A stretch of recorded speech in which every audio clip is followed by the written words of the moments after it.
53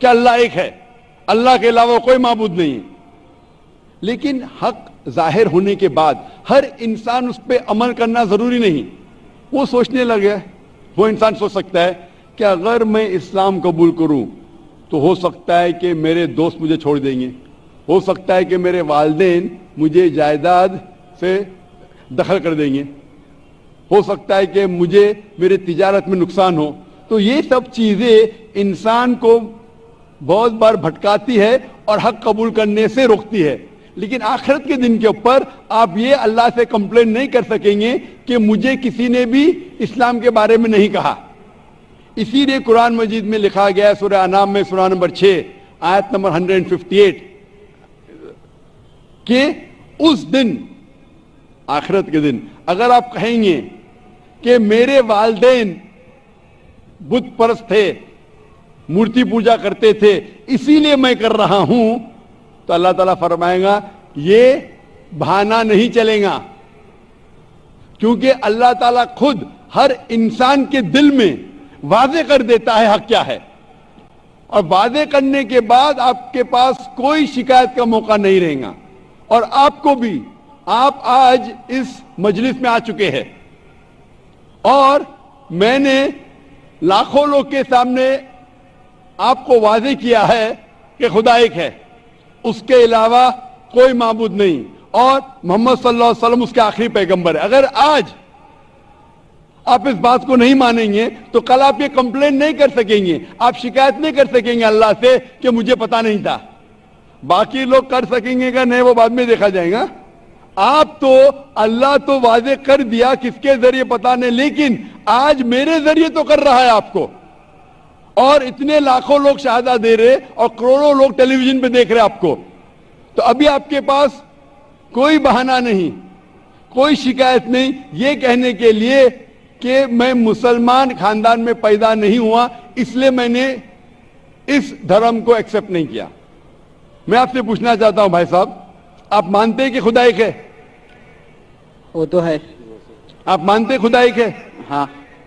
آپ مانتے ہیں کہ بت پرستی غلط ہے؟ پر کون سا خدا ہے وہ پتا نہیں. نہیں, مورتی پوجا صحیح ہے کہ غلط ہے آپ کے حساب سے؟ اب جب میں ہندو دھرم میں پیدا ہوا تو پھر میرے حساب سے صحیح ہو سکتا. آپ کہتے ہیں کہ ہندو دھرم کے مطابق مورتی پوجا صحیح ہے. میں آپ کو آپ کے ہندو دھرم کی کتابوں کا حوالہ دیتا ہوں, مذہبی کتابوں کا. اگر آپ پڑھیں گے چھندوگیہ اپنشد چیپٹر نمبر 6 ادھیے نمبر 2 منترا نمبر 1, ایکم ایودتیم, ایشور خدا بھگوان ایک ہے, دوسرا نہیں ہے. لکھا ہے سویتا سوتر اپنشد میں ادھیائے نمبر 6 شلوک نمبر 9 میں, ناچسیہ کسج جنیتا نہ کدیپا, اس ایشور کے کوئی والدین نہیں, اس ایشور کا کوئی رب نہیں.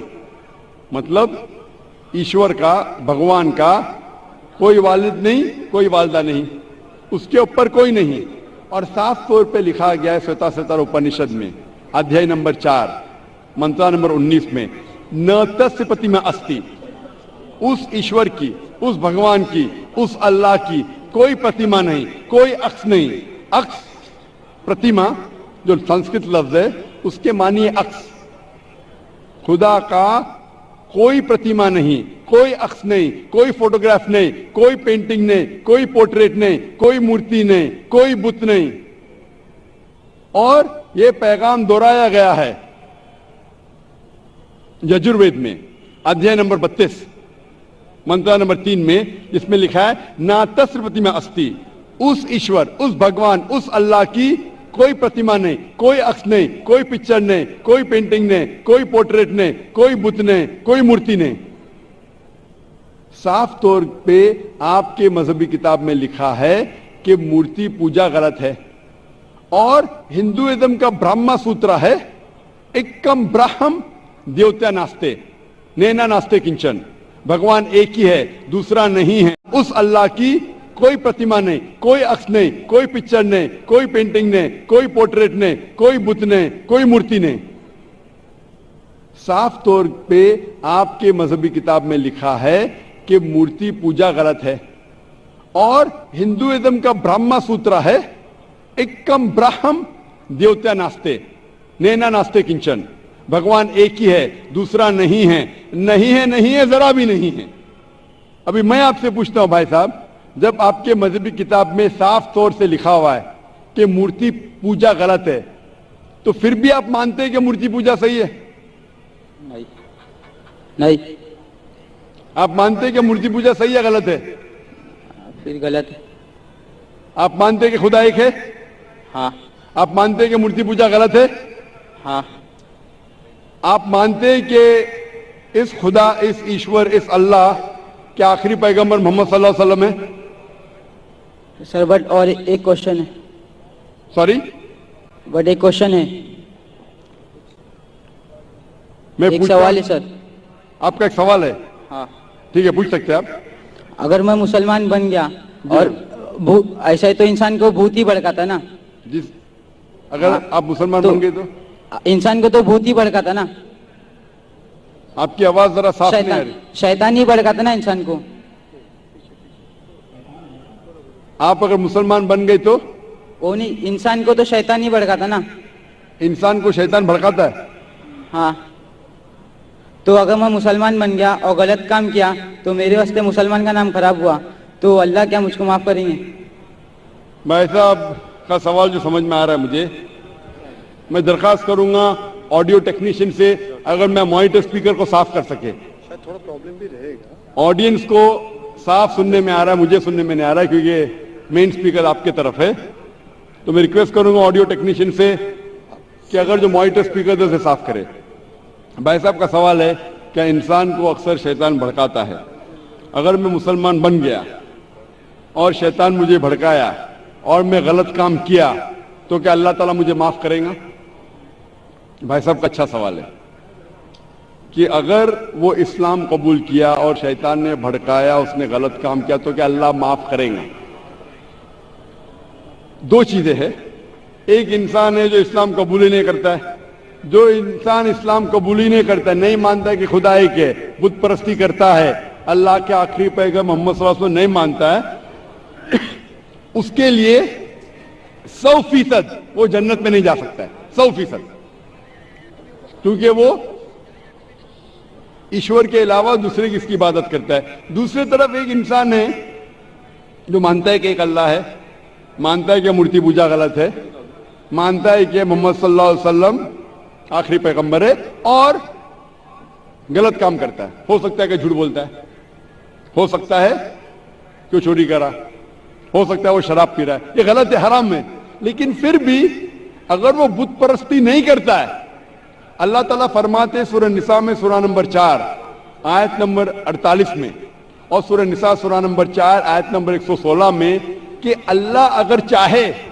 تو آپ کے کوئی بھی گناہ کو معاف کر سکتا ہے، لیکن شرک کو کبھی نہیں معاف کریں گا۔ تو شرک کے علاوہ، بت پرستی کے علاوہ، مورتی پوجا کے علاوہ اگر آپ دوسرے گناہ کریں گے تو اللہ تعالیٰ معاف کر سکتا ہے، آپ کے پھر بھی چانسز ہے کہ آپ جنت میں جا سکتے ہیں، لیکن اگر بت پرستی کرتے ہوئے آپ مریں گے تو آپ کو جنت میں جانے کے کوئی بھی چانس نہیں ہے۔ اسی لیے اللہ تعالیٰ فرماتے ہیں کہ جب میرے بندے سارے دن گناہ کرتے ہیں، غلط کام کرتے ہیں، لیکن جب رات کو توبہ کرتے ہیں تو میں انہیں معاف کر لیتا ہوں۔ میرے بندے اگر رات کو گناہ کرتے ہیں اور دن میں توبہ کرتے ہیں تو میں انہیں معاف کر لیتا ہوں، کیونکہ اللہ سبحانہ و تعالی رحمان اور رحیم ہے، وہ رحمت والا ہے اور کرم کرنے والا ہے۔ آپ اگر غلطیاں کریں گے، اگر شیطان بھڑکائیں گا تو پڑھو اعوذ باللہ من الشیطان الرجیم، جب آپ کو پتا چلے گا آپ نے غلطی کی، اللہ سے توبہ کرو، دعا کرو کہ پھر سے وہ چیز نہیں کریں گے، اور اچھی نیت سے پھر سے اللہ کی طرف پلٹتے، اللہ تعالیٰ معاف کرے گا۔ پھر سے آپ گناہ کریں گے، پھر سے معافی مانگو، اللہ رحمان اور رحیم ہے، جب بھی معافی مانگو سچے دل سے مانگو، انشاءاللہ اللہ آپ کو معاف کریں گا۔ اور اگر آپ بت پرستی سے دور ہے، یہ سب سے بڑا گناہ ہے، تو آپ کے ہائی چانسز ہے کہ آپ جنت میں جائیں گے۔ تو ابھی میں آپ سے پوچھنا چاہتا ہوں، ہاں سر، ایک سیکنڈ سر، کیا قرآن میں لکھا ہے نا شراب حرام ہے؟ جی ہاں، تو جب سگریٹ بھی حرام ہوگا؟ سگریٹ بھی پینا حرام ہے، قرآن میں نہیں لکھا ہے لیکن حرام ہے۔ اچھا، یہی پوچھنا چاہتا کیونکہ ہمارے یہاں جو ایف سیکٹر مسجد میں جماعتی آتے وہ بھی سگریٹ پی لیتے۔ شراب پینا تو صاف طور پہ کہا گیا ہے قرآن مجید میں سورہ مائدہ سورہ 5 آیت نمبر 90 میں کہ حرام ہے۔